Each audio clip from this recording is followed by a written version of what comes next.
नमस्कार, स्वागत है आपका एनबी न्यूज में और मैं हूं आपके साथ रुचिका रावत और आप देख रहे हैं अपनू उत्तराखंड। मुख्यमंत्री पुष्कर सिंह धामी ने सचिवालय में पलायन निवारण आयोग की समीक्षा बैठक की अध्यक्षता करते हुए कहा कि राज्य में रिवर्स पलायन कर चुके लोगों के अनुभवों को साझा करने के लिए उपयुक्त प्लेटफॉर्म उपलब्ध कराया जाएगा। मुख्यमंत्री ने यह भी कहा कि ऐसे लोगों के सुझावों को विभिन्न योजनाओं में सम्मिलित किया जाएगा जिससे योजनाएं अधिक प्रभावी बन सके। मुख्यमंत्री ने यह भी कहा कि स्वयं सहायता समूह की महिलाओं को पेशेवर दक्षता प्रदान किया जाए, वही उनसे उनके उत्पादों की ब्रांडिंग और मार्केटिंग बेहतर हो सके और उन्हें उचित मूल्य प्राप्त हो।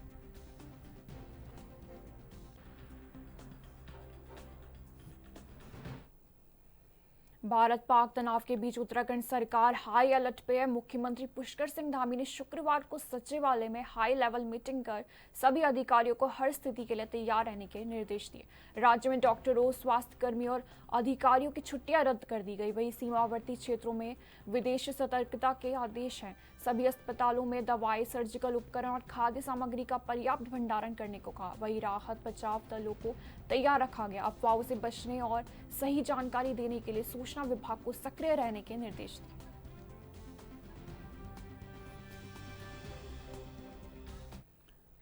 उत्तराखंड के स्कूलों में बच्चों को पाठ्य चर्चा में श्रीमद् भागवत गीता का अध्ययन करवाया गया। वहीं मुख्यमंत्री पुष्कर सिंह धामी ने हाल ही में शिक्षा विभाग की समीक्षा बैठक की थी। बैठक के दौरान सीएम ने अधिकारियों को निर्देश दिए थे कि स्कूलों में बच्चों को पाठ्य चर्चा में श्रीमद् भगवत गीता का अध्ययन भी कराया जाएगा। इसके साथ ही शिक्षा के क्षेत्र में नवाचार का अगले 10 सालों के स्पष्ट प्लान पर कार्य किया जाए। शिक्षा के विभाग की ओर से दिसंबर 2026 तक शिक्षा के क्षेत्र में तमाम गतिविधियों का राज्योत्सव कैलेंडर बनाया जाए। साथ ही बरसात शुरू होने से पहले राज्य के सभी स्कूलों का निरीक्षण किया जाए।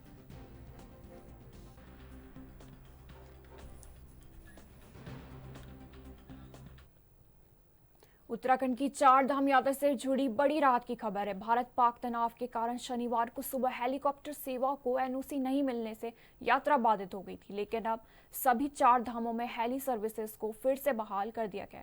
यूकाडा की सीईओ सोनिका ने पुष्टि की कि हेलीकॉप्टर सेवाएं अब सुचारू रूप से चल रही हैं। अभी हमारे जो हेली ऑपरेशन है 4 धाम यात्रा के लिए वो सुचारू रूप से चल रहे हैं। बीच में कुछ एनओसीज और क्लियरेंसेस के कारण कुछ समय तक बाधित हुए थे, लेकिन अभी सुचारू रूप से अभी हमारे जो हेली ऑपरेशन है 4 धाम यात्रा के लिए वो सुचारू रूप से चल रहे हैं। बीच में कुछ एनओसीज और क्लियरेंसेस के कारण कुछ समय तक बाधित हुए थे, लेकिन उच्च शिक्षा एवं स्वास्थ्य मंत्री डॉक्टर धन सिंह रावत ने विकास भवन सभागार में स्वास्थ्य, शिक्षा, सहकारिता के साथ साथ अन्य विभागों और जनपदों के अन्य विकास कार्यों की विस्तृत समीक्षा की। उन्होंने संबंधित विभागीय अधिकारियों को तेज गति से कार्य पूर्ण करने के निर्देश देते हुए कहा कि सरकार की प्राथमिकता जन सेवा और विकास को समयबद्ध रूप से पूरा करना है। उन्होंने बताया कि अब तक 4000 नर्सों और 2000 चिकित्सकों की तैनाती की जा चुकी है, जबकि इसी माह के अंत तक 280 और चिकित्सकों की नियुक्ति कर दी जाएगी।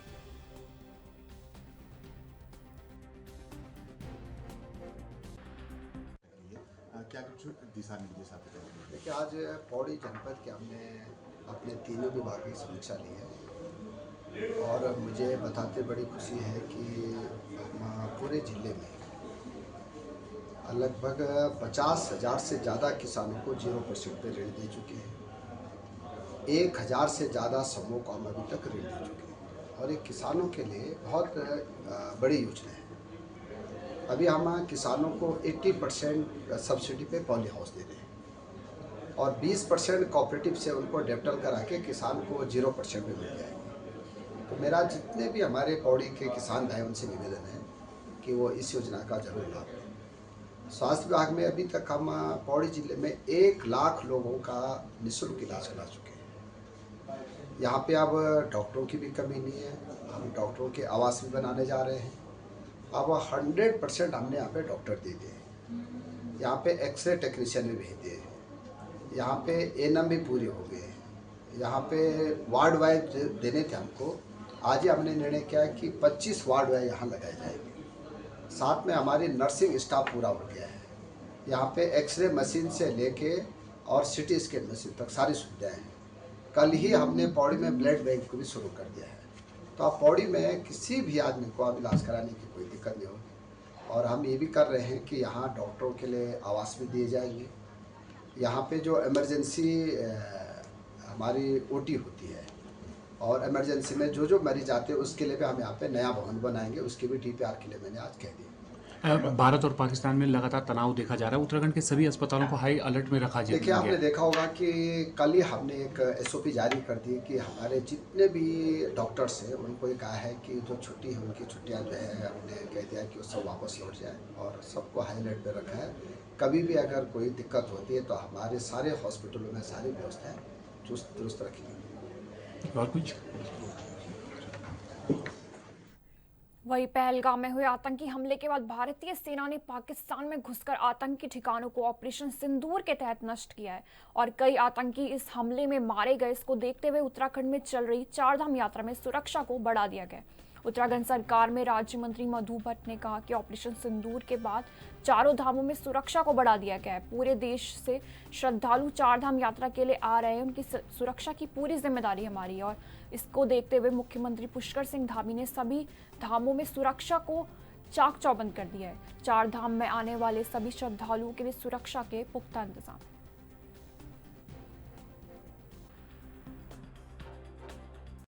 बिल्कुल। देखिए, ऑपरेशन सिंदूर के बाद यहाँ पे क्योंकि चारों धामों के हमारे कपाट खुल चुके हैं और यहाँ पे लाखों श्रद्धालु यहाँ पर आते हैं, उनकी सुरक्षा के लिए माननीय मुख्यमंत्री श्री पुष्कर सिंह धामी जी ने बिल्कुल सेनाओं को सजग करते हुए उनकी किसी भी प्रकार के जो हमारे श्रद्धालु आ रहे हैं उनको किसी भी प्रकार की कोई दिक्कत ना हो। और साथ में क्योंकि बॉर्डर सिक्योरिटी जो फोर्स है हमारी वो तैनात है, किसी भी प्रकार की कोई अप्रिय घटना ना होने पाए, इसके लिए पूरे चाक चौबंद और शासन प्रशासन की उसमें पूरी तैयारियां कर ली गई हैं और किसी भी श्रद्धालु को किसी भी प्रकार की कोई दिक्कत नहीं होने वाली है। वही पाकिस्तान समर्थक वीडियो वायरल होने पर विश्व हिंदू परिषद भड़क गया है। 2 युवकों द्वारा सोशल मीडिया पर सेना और पीएम के खिलाफ बनाई गई रील के विरोध में विहिप कार्यकर्ताओं ने रानी पोखरी थाने के बाहर जमकर प्रदर्शन किया। कार्यकर्ताओं ने देश विरोधी पोस्ट करने वालों के खिलाफ सख्त कानूनी कार्रवाई की मांग की और चेतावनी दी कि कार्रवाई न होने पर उग्र आंदोलन किया जाएगा। विहिप नेता नरेश उनियाल ने कहा कि ऐसे युवाओं को देशद्रोह के तहत सजा दे देनी चाहिए क्योंकि ये देश को कमजोर करने की साजिश है।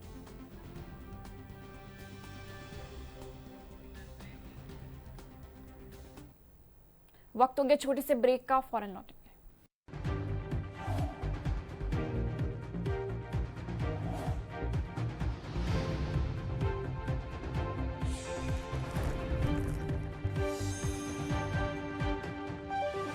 ब्रेक के बाद स्वागत है आपका। वही बीजेपी के वरिष्ठ नेता पुनीत मित्तल को नगरीय पर्यावरण संरक्षण परिषद के अध्यक्ष की जिम्मेदारी मिली है। वही पुनीत मित्तल का कहना है कि मैं धन्यवाद करता मुख्यमंत्री धामी का जिन्होंने मुझ पर भरोसा जताया और मेरी प्राथमिकता रहेगी कि शहर में हो रहे प्रदूषण को कैसे रोका जाए। गलत तरीके से जो प्रदूषण फैला रहा है, कूड़ा जलाने पर रोक और अनेकों ऐसे प्रदूषण जिससे वातावरण दूषित होगा उस पर नजर रखते हुए कार्रवाई की जाएगी और शहर को कैसे साफ रखा जाए उस पर कार्य किया जाएगा। धन्यवाद। इस पद पर आप नवाजे गए हैं, क्या आपकी प्राथमिकताएं शहर के लिए होंगी? धन्यवाद आपका बधाई देने के लिए और सरकार का भी जिन्होंने मेरे पे विश्वास जताया नगरीय पर्यावरण संरक्षण परिषद पे।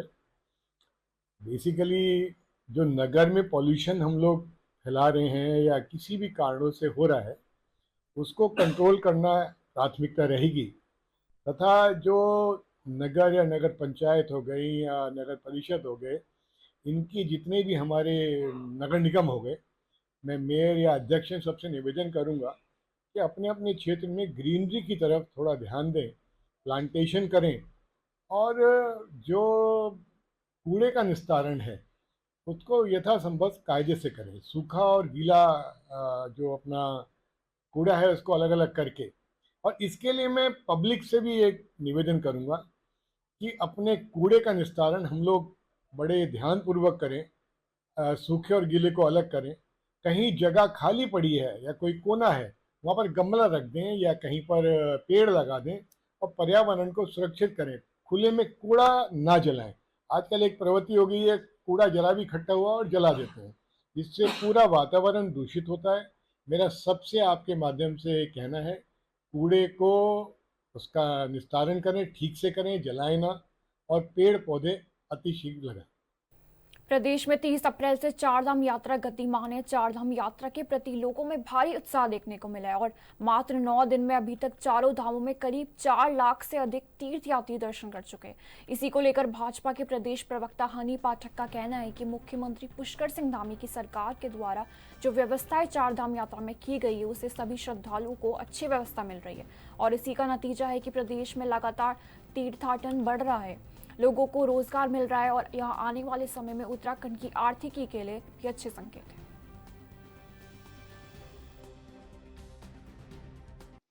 देखिए, जिस प्रकार से चारों धाम में बड़ी संख्या में श्रद्धालु हमारे उत्तराखंड में आ रहे हैं, वह यह दर्शाता है कि हमारी धामी सरकार पूरी चाक चौबंद व्यवस्था करके रखी है। चारों धाम के प्रति लोगों का जो झुकाव है, जो लगाव है, जो दर्शनार्थी हमारे यहाँ आ रहे हैं, वो यहाँ पर आके पूरी तरीके से सुचारू व्यवस्था से खुश है। तो ये सारी चीजें हमारे लिए हर्ष का विषय है कि उत्तराखंड में जिस प्रकार से तीर्थाटन बढ़ रहा है, लोगों को रोजगार मिल रहा है, ये श्रद्धालु तीर्थयात्री जो हमारे यहाँ आ रहे हैं उनके लिए पूरी चाक चौबंद व्यवस्था करी गई है। अच्छे भोजन, अच्छे पानी की व्यवस्था है, वहाँ सुचारू रूप से शौचालय की व्यवस्था करी गई है, जिससे तीर्थयात्री एकदम खुश नजर आ रहे हैं और चारों धाम के दर्शन करने यहाँ पर सभी आ रहे हैं। हाल ही में भारतीय सेना ने पाकिस्तान में घुसकर आतंकवादियों के ठिकानों को नष्ट किया है, जिसके बाद से पूरे देश में अलर्ट है।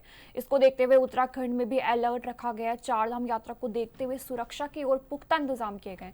पुलिस महानिरीक्षक गढ़वाल राजीव स्वरूप ने कहा कि चारधाम यात्रा देश की नहीं बल्कि अपितु विदेशों में भी इस यात्रा को ख्याति है और पिछले साल उत्तराखंड चारधाम यात्रा में 5,500 पुलिस कर्मियों की ड्यूटी लगाई गई थी। वहीं इस बार चारधाम यात्रा में 6,000 पुलिस के जवानों और अधिकारियों की ड्यूटी लगी हुई है। वहीं इस बार केंद्र सरकार से भी 6 पैरामिलिट्री टीम को भेजा गया है। देखिए, अब चारधाम बहुत ये सिर्फ एक राष्ट्रीय नहीं अंतर्राष्ट्रीय ख्याति की यात्रा है, जिसमें कि देश विदेश के तमाम श्रद्धालु यहाँ पे आते हैं। तो उनकी यात्रा सुगम हो, सुरक्षित हो, इसके लिए प्रॉपर हम लोगों ने व्यवस्था की है, उसका बंदोबस्त किया है। हमने यहाँ पर पिछले सीज़न में करीबन 5,500 पुलिसकर्मियों और अधिकारियों की ड्यूटी थी। इस बार हम लोगों ने 6,000 के लगभग अधिकारी कर्मचारियों की इसमें ड्यूटी लगाई है। साथ साथ हमें 6 कंपनी पैरामिलिट्री फोर्सेस मिली हैं, जिनको स्ट्रैटेजिक लोकेशंस पे उनको डिप्लॉय किया जा रहा है।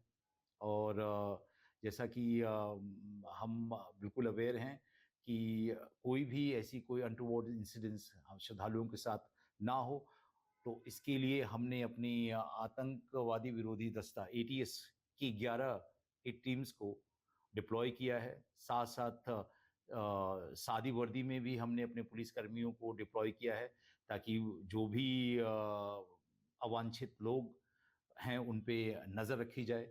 वेरिफिकेशन ड्राइव की जा रही है। साथ साथ अगर संदिग्ध मिलता है तो उन लोगों के फिंगरप्रिंट्स भी लिए जा रहे हैं वेरिफिकेशन ड्राइव के दौरान में, ताकि हम उनको अपने जो नेशनल पोर्टल्स हैं उनसे मैच करके उसको ये देख लें कि वो उनके खिलाफ कहीं और जगह पे कहीं कोई अपराध या कोई ऐसी कोई घटना करके वो कहीं ये चारधाम क्षेत्र या गढ़वाल क्षेत्र में तो भ्रमण नहीं कर रहे हैं या किसी तरीके से रहे तो नहीं रहे हैं। तो ये वहीं उत्तराखंड की चारधाम यात्रा में रील बनाने वालों पर लगे पूर्ण प्रतिबंध को लेकर BKTC के अध्यक्ष हेमंत द्विवेदी का कहना है कि मेरी व्यक्तिगत राय है कि पूरे परिसर में वीडियोग्राफी पर रोक लगाई जाए। उनके अनुसार जल्द तमाम नियमों के अनुसार इसको लेकर फैसला लिया जाएगा।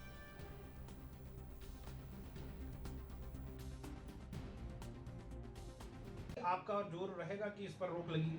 नहीं, निश्चित ही। देखिए, मेरा एक व्यक्तिगत राय है कि धार्मिक स्थलों पर जब हम आते हैं तो धार्मिक स्थलों पर ये सब चीज़ों का प्रतिबंध होना चाहिए कि हम वीडियो बना के रील बनाकर।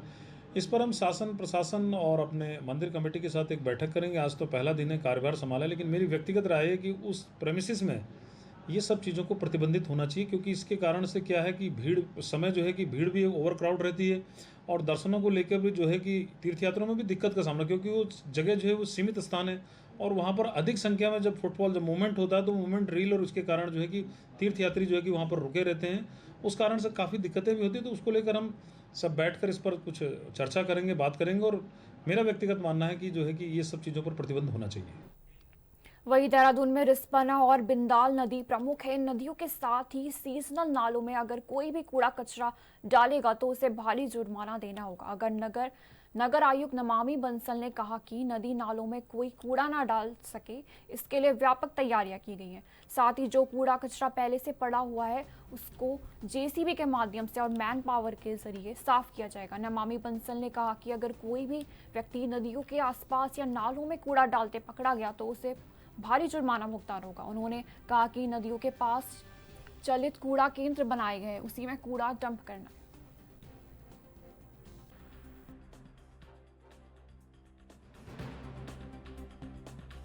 हमारे यहाँ पर रिस्पना और बिंदाल नदी जो प्रमुख नदियाँ हैं और साथ ही साथ सोन में भी इसकी ये ट्रिब्यूटरीज़ हैं। इसके अलावा जितने भी हमारे सीजनल नाले खाले हैं उन सभी में जो कचरा डालने की शिकायत आती है उसके लिए व्यापक स्ट्रैटेजी बनाते हुए चलित कूड़ा केंद्र भी लगाए गए हैं उन सभी बेल्ट्स पर, ताकि जो कूड़ा है वो नदी में ना डंप होकर इन चलित कूड़ा केंद्र में डंप किया जाए। और उसके बाद भी जिनके द्वारा नदी किनारे या नदी क्षेत्र में कूड़ा डंपिंग की कार्रवाई की जाती है उन सभी के अगेंस्ट चालान इशू किए जा रहे हैं समय समय पर। इसके अलावा जो हमारी कूड़ा उठान में भी गाड़ियाँ लगी हैं और कंपनीज जिसमें काम कर रही हैं उनको भी सख्त निर्देश दिए गए हैं कि कोई भी रोड साइड डंपिंग या रिवर साइड डंपिंग नहीं होनी है। जितने भी इसमें व्हीकल्स लगे हैं उनकी फ्रीक्वेंसी को बढ़ाते हुए प्रयास किया जा रहा है कि नदी और नालों में स्वच्छता बनी रहे। इसके अलावा जेसीबीज़ के माध्यम से भी पुराना वेस्ट जो पहले से ही पड़ा हुआ है उसको भी जनवरी माह से ही लगातार हम हटाने की कार्रवाई और नालों की सफाई की कार्रवाई कर रहे हैं मानसून से पहले। वही मानसून सीजन की शुरुआत से पहले हरिद्वार में जिला प्रशासन तैयारी में जुट गया है। डीएम कर्मेंद्र सिंह ने आपदा प्रबंधन और अन्य विभागों के साथ मीटिंग करते हुए मानसून सीजन के लिए गंगा तटीय इलाकों पर बनाए जाने वाली बाढ़ चौकियों को सक्रिय करने के निर्देश दिए। साथ ही बारिश के दिनों में जल भराव और अन्य संवेदनशील क्षेत्रों में विशेष सावधानी बरतने के निर्देश दिए। डीएम ने जानकारी दी कि लक्ष्य क्षेत्र में बाढ़ जैसी स्थिति में राहत बचाव कार्य के लिए आपदा मित्रों की ट्रेनिंग भी की जा रही है।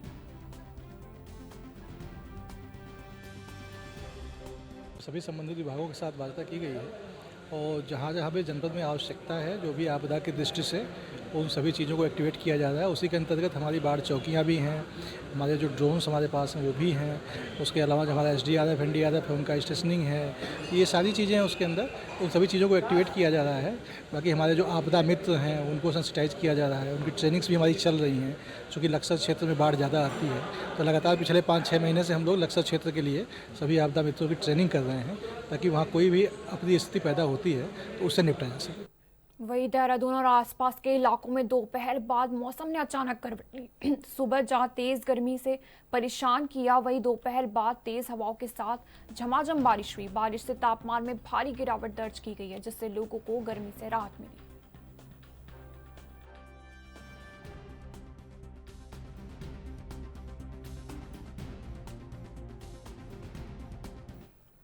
ऑपरेशन सिंदूर के बाद भारत पाकिस्तान के बीच में तनावपूर्ण स्थिति बनी हुई है। इसी बीच उत्तराखंड की चारधाम यात्रा भी सुचारू है, जिसमें बड़ी संख्या में यात्री उत्तराखंड का रुख कर रहे हैं।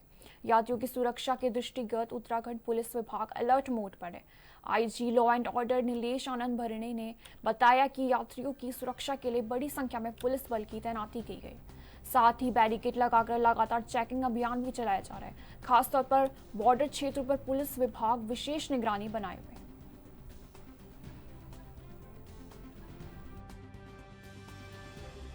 चारधाम यात्रा जो है उत्तराखंड पुलिस के लिए बेहद संवेदनशील है। हम लगातार जो है इस पर पूरी सुरक्षा को लेकर बेहद गंभीर है, जिसमें हमारे अब तक के जो है 6000 पुलिसकर्मी जो है इसमें तैनात किए गए हैं। इसके अलावा विभिन्न शाखा इकाई की टीमें भी लगी हुई है, जैसे कि हमारी ATS की टीम है और अन्य जो है BDS टीम है, जो सुरक्षा को लेकर जो है वो जगह जगह जो है वो चेकिंग और चेक पोस्ट नाके तैनात किए गए। इसके अलावा जो है हमारे 1500 से ज़्यादा CCTV कैमरे और 13 के करीब ड्रोन्स भी लगे हुए हैं। होटल, ढाबे, बस स्टैंड, रेलवे स्टेशन, जगह जगह पे लगातार चेकिंग जारी है। सभी ज़िलों को अलर्ट मोड पे रखा गया है। केंद्र से भी जो है हमने एमएचए से कुछ पैरामिलिट्री फोर्स की मांग की थी, जिस पे उत्तराखंड को अब तक 15 कंपनी पैरामिलिट्री फोर्स की मिली हुई है। बॉर्डर पे भी हम लोग पूरी तरह जो है वो अलर्ट है। सभी ज़िलों के साथ लगातार समन्वय और जो है उनको निर्देश जारी किए जा रहे हैं कि वो जो है अपने यहाँ ज़िलों में जो भी इम्पोर्टेंट जगह है वहाँ पर सतर्क और अलर्ट रहे। फिलहाल मेरे साथ इतना ही। बने रहिए एनबी न्यूज़ के साथ। नमस्कार।